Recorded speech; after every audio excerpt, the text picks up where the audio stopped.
I've been paying very close attention to a lot of statistics around the San Francisco 49ers team, and I got to tell you guys, the 49ers just defied unbelievable odds. When you start packaging all of this stuff together and you look at the left and you look at the right and you look up and you look down and you look around, you find that the 49ers have done something very special. I'm going to tell you all about it in this episode. Hit subscribe if you're looking for 49ers content like this. Very much appreciate it all the time. Thank you so much for hitting me in the comments. The other day I was asking you guys what player or what thing made you most proud about this team, and I've got a question that's in a similar vein.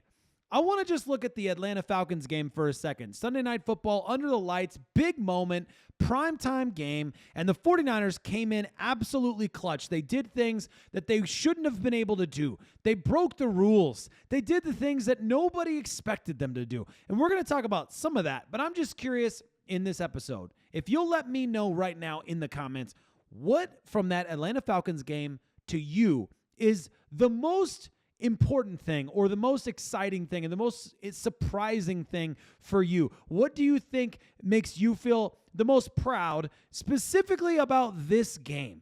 What did the 49ers do that had the most impact on this game? I'll take any one of those answers, whichever one makes the most sense to you. For me, when I go back to it and I'm looking at this team who struggled to run the ball all season long, who struggled to have significant gains despite running the ball as much as most, more than most, they managed to just turn it on, flip a switch, and all of a sudden, they were running the ball at will. They looked like an offensive line and a run game that had nothing that could stop them. And of course, we're going to give a lot of credit to George Kittle, but we got to give the whole team credit in this regard. Yes, of course, George Kittle makes a massive, massive impact. We've talked about the stats on that. There's no debate there. But I just feel like we've got to take a second and sit back and realize what this team has overcome. Now, I'm not going to talk about injuries today. I saw some feedback from you guys in the live stream the other day. Like, we got to start moving on from some of the injury stuff. I don't agree with you, but I get where you're coming from.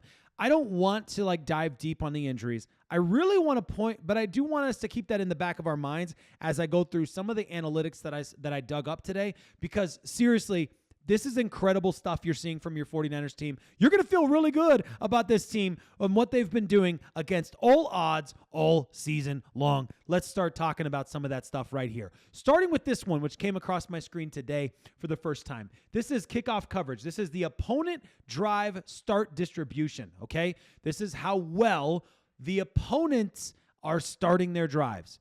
How much advantage they're gaining and where they're starting the drives, okay? When you look at the teams at the bottom, right, the majority of the time, the teams are starting their drives. If you look at the 49ers at 30th in the NFL, the majority of the teams are starting their drives at, let's see here, 46% are starting their drives in the 31 to 35 range. And you're seeing a high percentage there. And there's a couple teams down there too, like the Denver Broncos. Got to give a shout out to my wife's team because, man, the Denver Broncos are 32 in the NFL and they're a 5-win team. They're the worst in the NFL. The 49ers, not far off that, 30th in the NFL, meaning you're getting no help from what other teams' starting positions are. Your defense is going up against teams starting drives way further along than these other teams, like you look at the Giants, for example, who have 17% of the opponent's drives have started within the 1 to 15-yard range. That's pretty incredible and does explain a little bit about some of the anomalies we're seeing from the New York Giants. But whatever the case is, you got to at least take this little piece of credit and say the 49ers have done a lot without a lot of help themselves, without a lot of help in terms of their starting drive. The 49ers have started a lot of drives, earlier back. Of course, you've got guys like Sky Moore who are fielding punts and punt returns in like the 5-yard line. That's not helping the starting drive. But this is specifically just kickoff coverage. And this is excluding kickoffs to end of half. This is excluding onside kicks, which haven't happened to us, and kickoffs with fumbles. So, the stats are coming in pretty solid against the 49ers and how much they're having to go up against. And they're still a 5-win team. But it gets better. You've got guys like this guy, Sam Okuanu, a household name, I think, in most diehard 49ers fan bases. They'll at least know who the guy is. Maybe not a household name, but they know who he is. Most people. Isn't that kind of the definition? And this guy was had several great moments last year and has had several great moments already this season. And you got to give them credit because the 49ers are down and out when it comes to defensive line talent, or defensive line, pillars, like with guys like Nick Bosa being down. They've gone up against a lot. And you look at the third down conversion rates, right? You know, a lot of people, I don't know why, I've seen several people say like, well, the Falcons aren't that good. What are you talking about? You mean to tell me that Bijan Robinson is not playing some of the best football in the NFL right now? Is that what you're trying to tell me? Seriously? Is that what you're trying to say? Because this team is up there with 49ers, not far off the 49ers in third down conversion rates. And this is weeks 1 through 7, by the way. This is including the damage the 49ers did against the Atlanta Falcons. And where was that other stat? I had another one on there. Whatever. Who cares? We'll keep going because there's so much. Mac Jones. Quick pause in the video. I want to tell you about a new partner I'm really excited about, and that is Chomps. I don't know if you've had one of these before. I was not a big beef stick fan growing up. My wife bought me some Chomps, and I absolutely love them. 0 grams of sugar, 10 grams of protein, 100 calories, fits perfectly into my diet and what I'm looking for.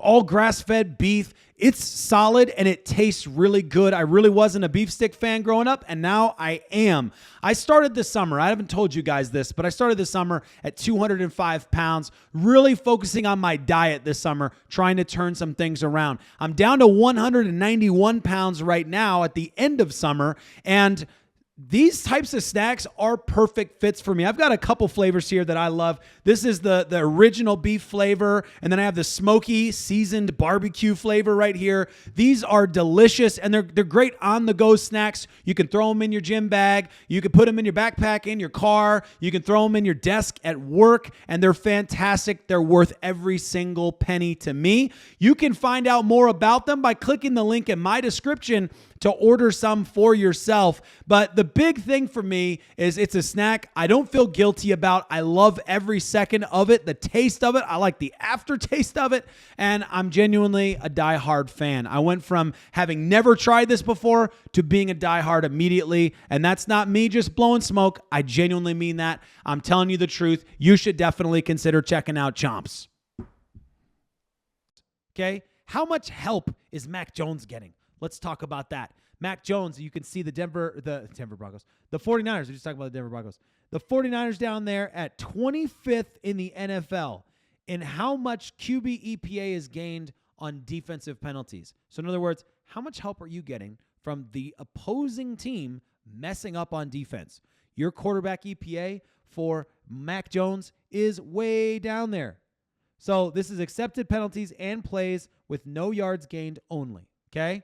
So not getting a lot of love there, okay? But we keep going. There's so many stats. How about the drops? The 49ers up at number 5 in the NFL with the cost of drops EPA differential, meaning the impact of drops having on your team. And yet, the San Francisco 49ers are still a 5-win team. They are doing it against all of the odds. You guys, this is unbelievable. And I got to give SF Data Niners on Twitter a huge shout out because I think almost all of my charts today are from him. He does a fantastic job.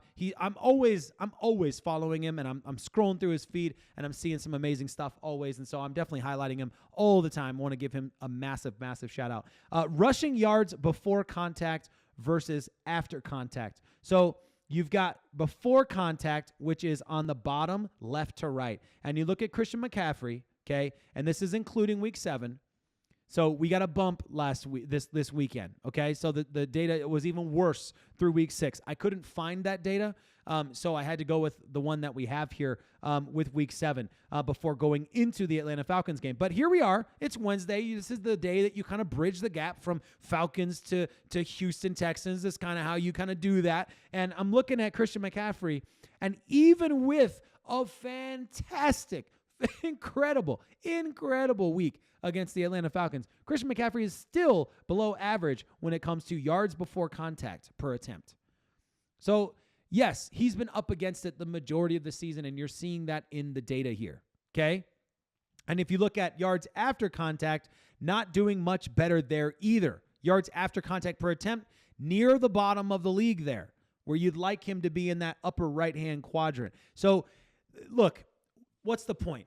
The point is you've got to believe that this 49ers team has something special going on right now, and it's definitely not how we show up in the data. It's definitely not in the box scores. It's what the 49ers have managed to do, the character they've shown, how they've found ways to win, even when you've got all of this other stuff that's not figured out yet. And that's great because the season's not over. The team has time to get guys back from injury like Christian McCaffrey. That was last year. Like Brock Purdy. He's coming back from injury. Brandon Aiyuk will be coming back from injury. Obviously, you just lost your edge in Bryce Huff, who made up really well for Nick Bosa there. You've got Tatum Bethune, who's come in there and had to cover for Fred Warner. My goodness, it's the end of a very long day if you can't tell. We'll keep going, though. My word, against all of the odds. Here's the rushing efficiency. This is through 6 weeks, okay? You might have seen this stat because I believe I showed it to you once upon a time. I could be wrong, but I think I did. This is rushing efficiency versus number of box defenders. So rushing efficiency, okay, EPA per rush, that's on the vertical element, okay? And the 49ers there are near the bottom, pretty much near the bottom in terms of their EPA per rush through 6 weeks. And on top of that, they are dead last in the NFL in terms of the box defenders they're facing. In other words, they're facing light boxes, and they're not getting it done through 6 weeks. That's the 49ers. That's what they've been this season. And they're a 5-win team. Like, nothing's over today. You can't go to the playoffs today. It'd be nice if you could in some ways, because we would be. But the 49ers have a long time to still figure this out, for rookies to continue to get developed, to get experience. So there's still a lot of guys who can be coming back from injury that will help. And I'm super, super pumped on what the 49ers have been managing to do despite all of the stuff that's been going against them. With 4 days left until the Houston Texans come to town, you got one thing working in your advantage against the Texans, apart from the fact that their offensive line is trash. And wide receivers are banged up. You have the benefit, of course, that the 49ers have been going up. This is the third game I think we have a rest advantage over your opponent. And last year we had horrible rest disadvantage all season long. This is really nice that you're going up against teams who are slightly less rested than you. Now, that being said, the 49ers have to travel to Houston. Houston gets to stay home, they got to travel home and then stay home, obviously, for this game. So that advantage actually doesn't really make as much sense by this point. But you can't change the fact that one team played 7 days ago and one team played 6 days ago. That is one less day of rest. And so you'll take that for what it is. I have to say that, like, considering everything the Niners have been up against, you have to be really optimistic about what this team has overcome, the injuries they've overcome, all of the things that have gone against them in terms of schemes that have not quite worked out yet. And Kyle Shanahan absolutely putting up a masterclass performance as a play caller, finding ways to get teams without their guys out there, without wide receiver 1 or 2, at times even 3, and without their leading tight end. They're finding ways to win games, and they're only going to get better. So this 5-win team is on the rise, and the NFL better take notice.